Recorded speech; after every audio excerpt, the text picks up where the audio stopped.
Good morning, Year 3, and welcome to your final literacy lesson of the week.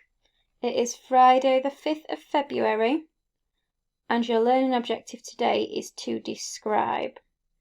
Please can you write your date and learning objective in your literacy book now? Pause the video to give yourself time to do this, and then press play when you're ready to continue.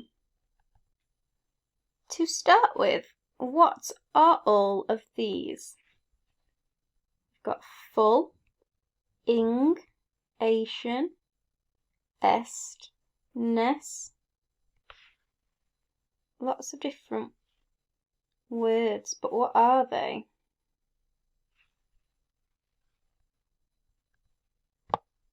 Did you say suffixes? I hope so. What is a suffix then?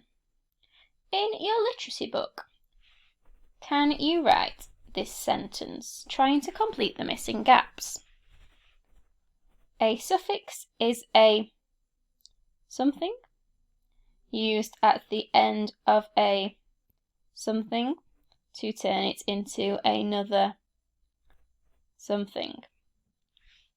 Pause the video while you have a try at writing this and press play when you're ready to see if you got the correct answers in the gaps. Let's have a look at the missing words. A suffix is a group of letters used at the end of a root word to turn it into another word. Well done if you managed to get that. And for the past week we've been looking at some special spelling rules for when we add suffixes to root words. These suffixes start with vowel letters, and the root words often contain more than one syllable. The first rule that we looked at was the silent E rule, for root words that end with a silent E. And when you add your suffixes that start with vowel letters, for example, starts with an E, which is a vowel, then you need to lose the silent E before adding the suffix. That was rule number 1. Rule number 2 was the double consonant rule. And that was where we needed to double the consonant at the end of the root word. If it ended with a vowel and a consonant, and you could hear the sound at the end of the word, if it was stressed. For example, stop, add ed, would be stopped with a double P. Quite often you can spot them. If you add the suffix on the end, the word just doesn't look right.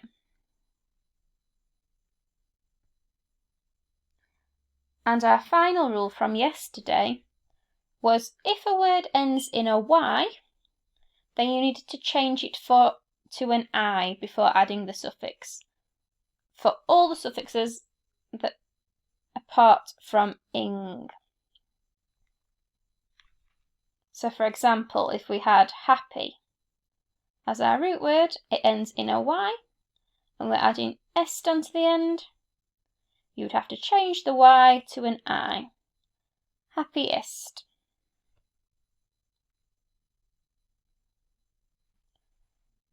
Your starter task for today is to have a try at these examples using your 3 rules. Some of them you might need to look out for the silent E, some of them you might need to double the consonant, and some of them you might need to change the Y to an I. As a challenge, could you write a sentence using the final word? So for multiplying, you could write a sentence that said, I have been practicing my multiplying in maths.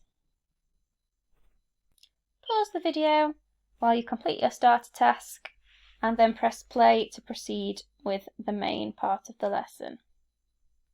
Our learning objective today is to describe. And your success criteria is I can describe a picture, I can use my senses to create imagery, and I can use word classes. In a minute, you are going to find someone in your house, and you're going to have 30 seconds to try and describe a chocolate bar to them. So you need to find someone in your house. It could be a sibling, it could be a grown-up, and you need to describe a chocolate bar to them as best you can. Pause the video while you do this now. When you were doing your description, what type of words did you use? Did you use some adjectives? Such as delicious, milky. Did you use your senses? Did you tell them what the chocolate bar tastes like? Did you tell them what the chocolate bar looks like? What the chocolate bar smells like? Hopefully you will have done these things in your description. In your packs, you've got this picture with today's literacy learning.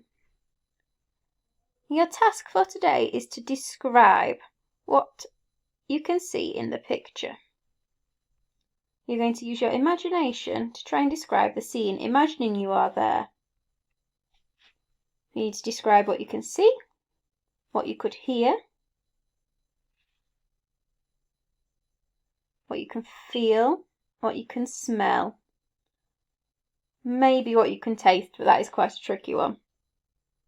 We're going to go through and come up with some ideas of phrases and words that you could use to describe your senses.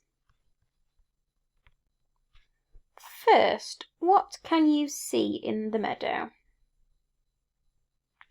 You can see some flowers, lots of different types of flowers, and trees. You can see glimpses of the sky. Could you use any adjectives to describe them? For example, I can see beautiful yellow daffodils. What can you see? Can you use an adjective to describe something you can see in the picture?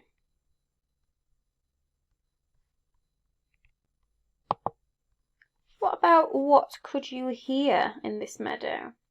Imagine you are stood there. What sounds might you hear? You might hear the wind whistling. You might hear the sound of the trees swaying and rustling. You might hear a river nearby splashing. If it is raining, you might hear the rain dripping or trickling or pouring. You might hear some different noises from animals, birds and insects, such as rustling, chirping or humming. Have a think about what you might be able to hear. Can you come up with any other ideas?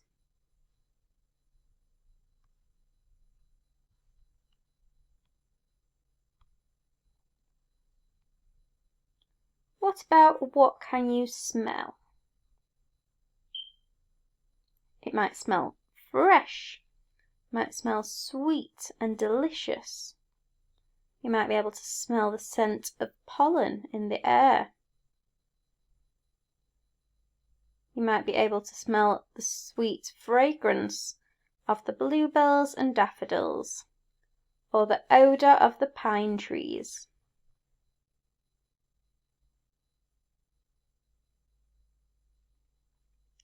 Out loud say, I can smell, and then an idea of what you might be able to smell in the meadow.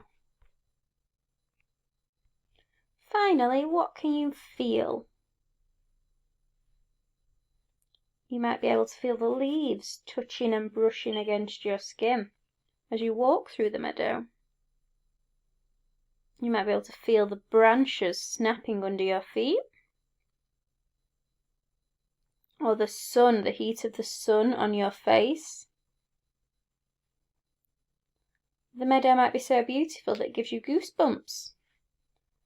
It might make your heart thump against your chest. Or you might describe it as jaw-dropping or eye-opening. How would you feel if you were in this meadow? Using all those different ideas, you're going to write me a setting description, imagining you're in the meadow. This is an example that I've come up with.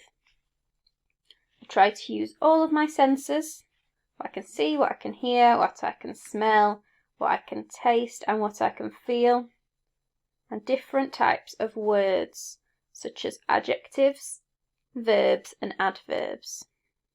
I'm going to read you my example now to give you a couple of ideas of things that you might want to include in yours. I came across a meadow once that looked as if it had stepped out from the pages of a storybook. The trees stretched as far as I could see, dazzling green dancing enchantedly in the wind. The beautiful flowers came up to my knees, yellow daffodils, bright like sunlight. It was paradise. The sounds, smells and tastes were out of this world. I could see the golden sun through the trees, gleaming brightly. Squeaking birds chased whirring dragonflies, and the buzzing bees flew loudly through the trees. The rustling leaves fluttered in the air. I could smell the fresh fragrance of the trees and the caramel soft scent of flowers in the air.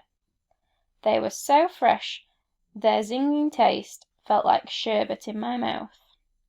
My jaw dropped. I had never seen anything so picturesque. Hopefully that painted a picture in your mind of what the meadow was like and made you imagine that you was there, seeing what I was seeing, feeling what I was feeling, smelling what I was smelling, hearing what I was hearing, maybe even tasting the fresh fragrance that felt like sherbet in my mouth. Whilst you are writing your description, I want you to try one of the 3 challenges. So the mild challenge for today is to use adjectives to describe what you can see, hear, smell and feel. You might write 1 or 2 sentences for what you can see, what you can hear, what you can smell and what you can feel, using adjectives such as bright and yellow, or sweet to describe the air. The spicy challenge is to do the same, but to also include some verbs to describe actions. For example, the trees rustled and swayed. And the hot challenge is to do the same, so describe all of your senses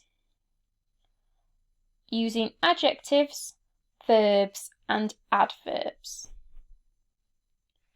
For example, in this sentence, bright yellow are both adjectives, flowers is the noun, danced is the verb, it's telling you what it is doing, and gently is the adverb, giving you some more information of how the action's taking place. The bright flowers danced gently in the wind. Blue group, you need to tell your grown-up what you can see from the picture. Everyone else, you need to write your description in your literacy books underneath your date, your learning objective and your starter activities. Remember to use your 5 senses and your different types of word classes, and I can't wait to read what you describe. If you are stuck, you can email us, your teachers, and we'll be able to help you. Well done everyone, you're all doing incredible.